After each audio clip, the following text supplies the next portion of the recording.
అచంచలమైన తపస్సుకు నేను సంతోషించాను. ఏమి కావాలో కోరుకోనాయనా.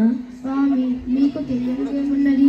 వివాహం జరిగి చాలా కాలమైనా మాకు సంతాన భాగ్యం లేదు. విచారించకు నాయన. మీకు మంచి లక్షణాలతో 16 సంవత్సరాలు జీవించే సంతానం కావాలా, లేక చెడ్డ బుద్ధితో 100 సంవత్సరాలు జీవించే సంతానం కావాలా? స్వామి, నాకు మంచి లక్షణాలతో 16 సంవత్సరాలు జీవించే సంతానం కావాలి. తదాస్తు.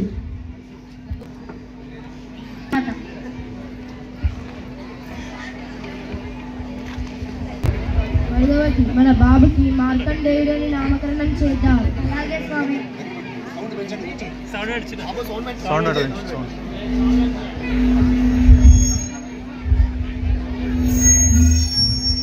మరుగవతి, మన బాబుకి మార్కండేయుడని నామకరణం చేద్దాం. అలాగే స్వామి. 5 సంవత్సరాల తర్వాత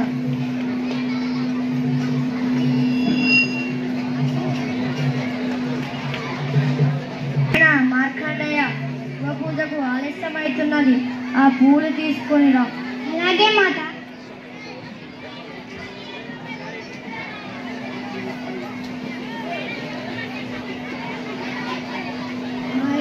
రా, వచ్చి మాతో కూర్చొని పూజ చెయ్యి.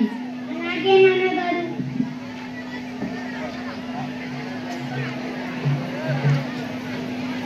ఓం నమః శివాయ.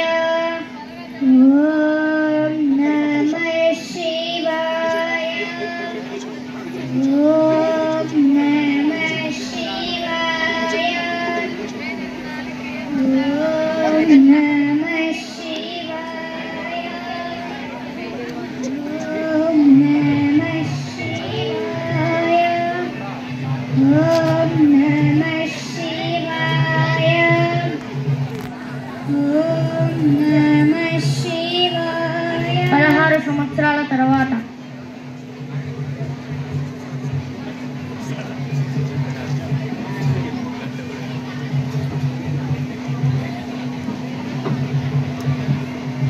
మరుగవతి, చూస్తుండగానే మన బాబుకి 16 సంవత్సరాలు నిండిపోయాయి. అవును స్వామి.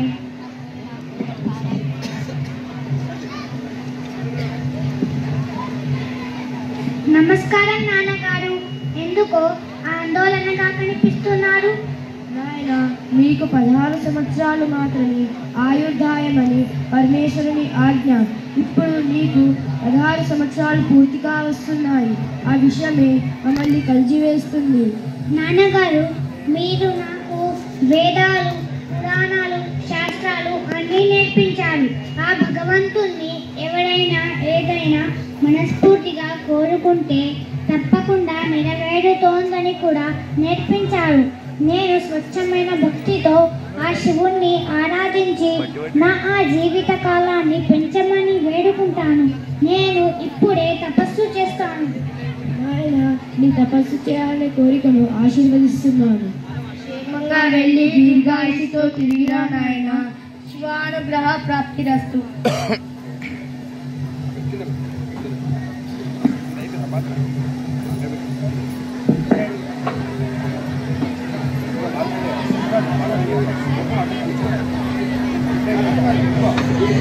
ఈరోజు నిజిత్త ఏమని చెబుతున్నది?